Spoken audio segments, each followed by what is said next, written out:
জুলাইয়ে মাননীয় মুখ্যমন্ত্রী সর্বভারতীয় সভানেত্রী মমতা বন্দ্যোপাধ্যায়ের বক্তব্য শুনতে গেছিলাম।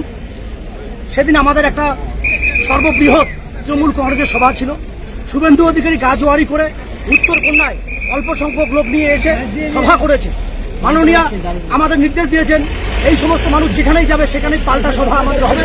শুধু তাই নয়, যেভাবে এনআরসি আমাদের এনআরসি নোটিশ ধরিয়ে দিয়ে আমাদেরকে উদ্বিগ্ন করছে, সে রাজবংশ কায়স্থ হোক, সকলের নামে এনআরসি নোটিশ অসম সরকার ইস্যু করে দিয়ে আমাদের মধ্যে একটা বিভ্রান্তি তৈরি করার চেষ্টা করছে এবং সাম্প্রদায়িক বীজ বাষ্প ছড়ানোর চেষ্টা করছেন। তাই শুভেন্দু অধিকারীকে আমরা আজকে রুখে দেব।